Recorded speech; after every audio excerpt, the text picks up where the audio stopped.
with DRAWDY RC. Thank y'all for joining me and RD. We're back here in the hangar here at DRAWDY RC. Guys, we're going over a series of videos. We're going to be going through a series of videos. You've already seen one up to this point about some of the tools that we use, some of the stuff that we use to get our planes prepared for flight with the balancer, the prop balancer, the CG tool, the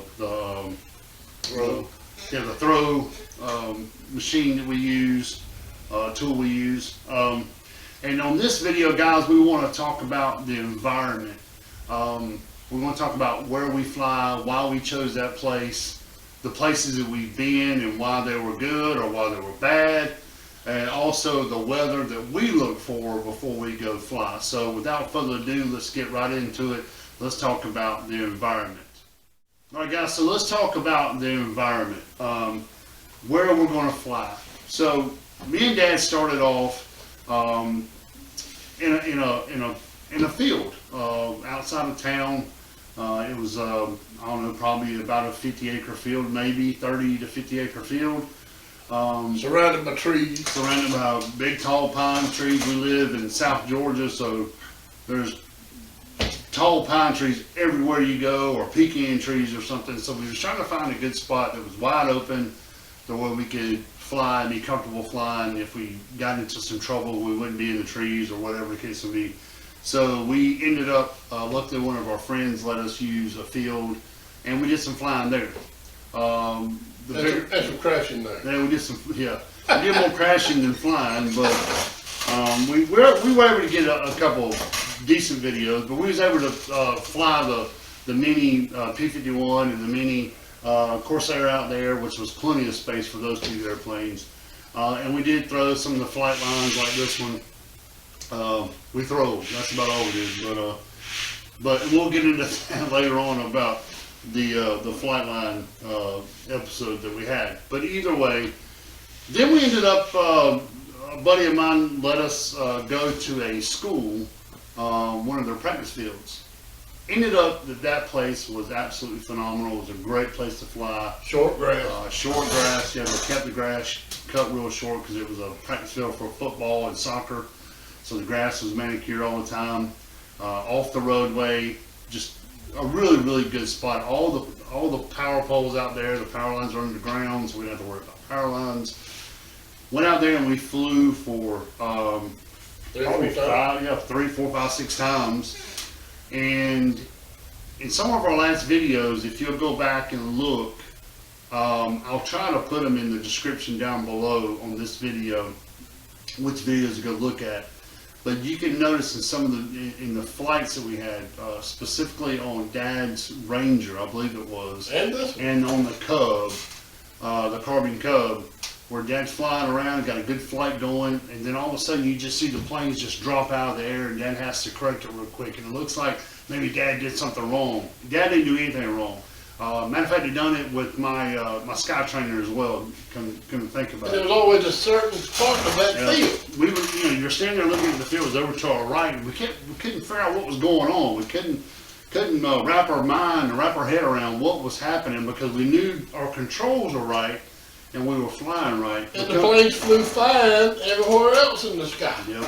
And so anyway, we get the planes down, we get to thinking about it, we get to talking about it, and on the way home, we get back here to the hangar, and Dad brings it up to me, and he says, you know, I really think that there's a cell tower that was probably, I don't know, a quarter mile away back behind the field. And every time we would get in that area, directly from that cell tower, that's where the planes would fall out of the sky. So RD was able to do some research and watch a couple of videos about it, and sure enough, that was our problem. Which there again goes back to what this video is all about. It's about our environment, and that right there messed us up. A cell tower.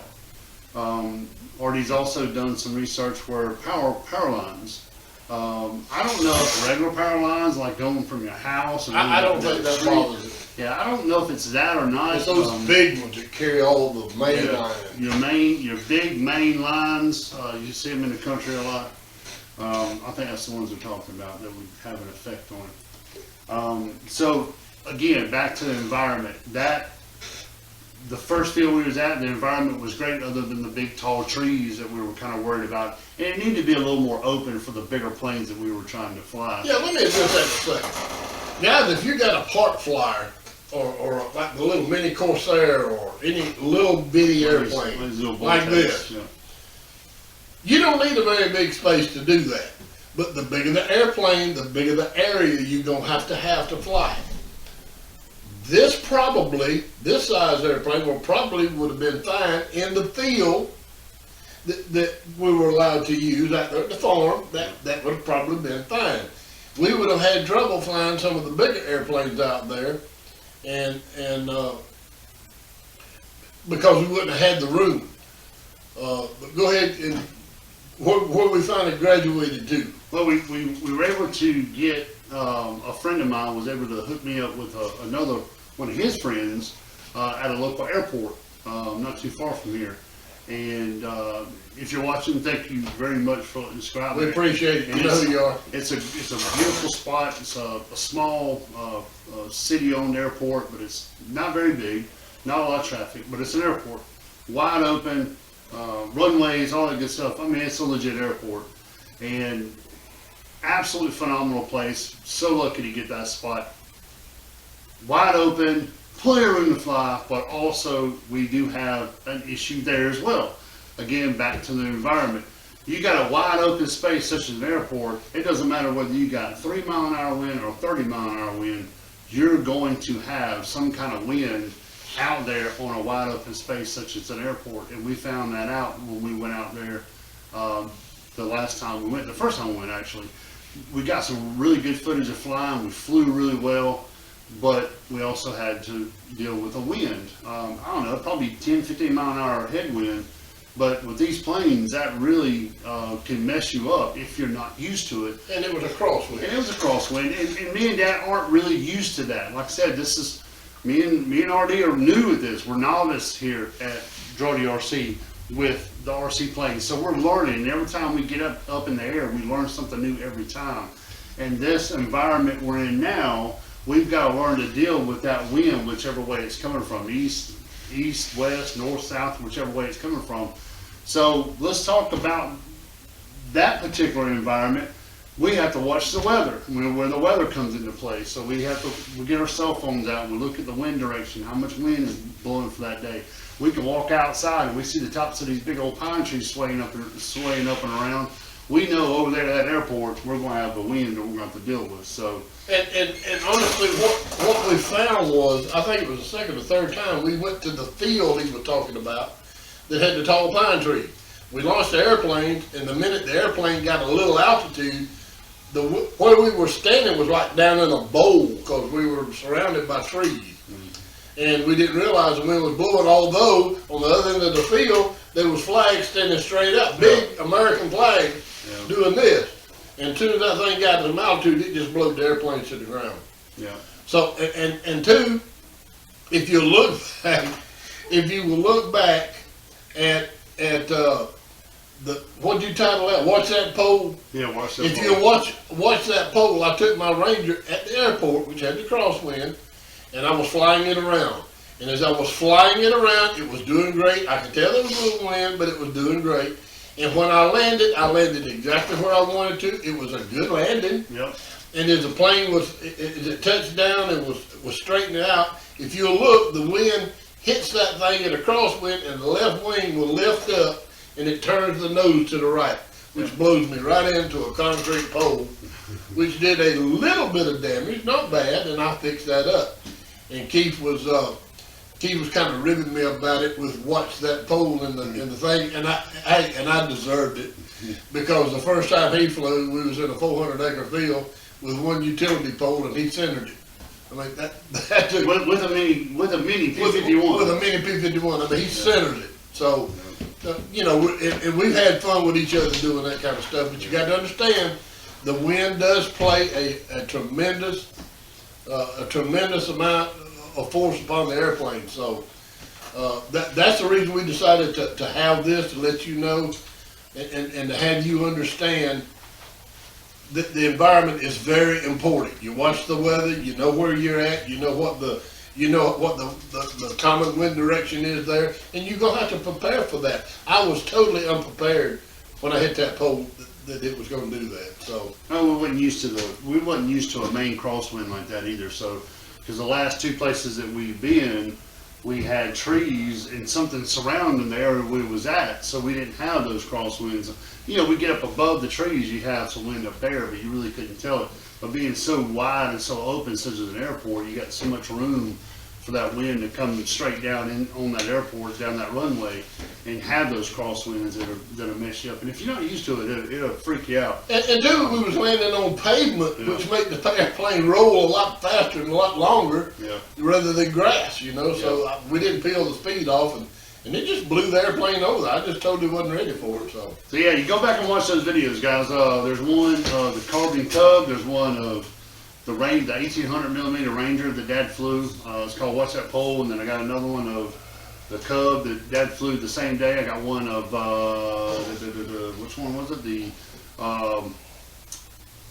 J3 Cub. Yeah, it was a J3 Cub. I call it Patches. I'll get into that later. Why I call him Patches, but those planes flew really good that day. Other than just some small things. Matter of fact, I was coming in for a landing with that plane, the Swiss J3. It wasn't coming in too bad, but it bounced up and the wind sent it right back down to the ground, and I broke the daggum landing gear back off of it again. And, you know, I complained about it, and I have complained about the landing gear on that plane, but that's just a talk. I'm not going to get on a tangent about that. But nonetheless, the wind had an effect on that as well. So, going back to what this video is all about, this video is all about your environment. It's all about the weather. Check your phone. You know, I think everybody has a cell phone now. Check your phone. Check the wind, where you're at, your weather conditions. Even though it may be calm outside in your front yard, you get out in those bigger fields, you're going to have some kind of wind, especially if you go to an airport like we did that day. We didn't really see any wind that day, and then we get out there and you got this, 15-mile-an-hour crosswind. So, and two, when you're evaluating a place that you want to go fly, there's several things that come into view. First of all, like I said, you've got to match the size of the field that you're in to the airplane that you're using, number one. Number two, you need to look around. Are there obstacles there? Are there trees in the way? He and I both have flown into trees. Yeah. So you need to see if there's any trees in the way. You need to know if you're going to be landing on dirt. Are you going to be landing on pavement? Is it going to be gravel? Is it going to be grass? And you got to prepare for all that. You got to know how that plane's going to react to all that. So there's a lot of things come into play as you try to select a field that you can fly out of and be comfortable with. So anyways, guys, that's our little spill on environment and weather. Just be mindful of where you're at, where you want to, like I said, where you want to fly at, what you're flying that day. Mindful of the weather, the wind speed, all that good stuff comes into play when you're flying these RC planes.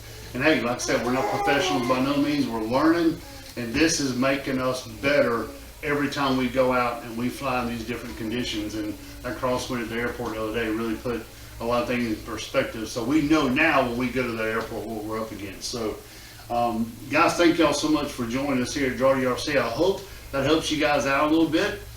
Please comment down below if anything else we may have missed. We're all ears too. We're learning as well. So please give us some feedback on that as well. Guys, understand one thing. We have said it over and over again, and if you're just tuning in for the first time, we are absolute complete novices that's had to learn on our own. We're not claiming to be professionals. We're just sharing with you the experiences that we've had in hopes if you want to get in here. Look, if you're out there flying already and you know what's happening, been doing this for years, this probably is not beneficial to you.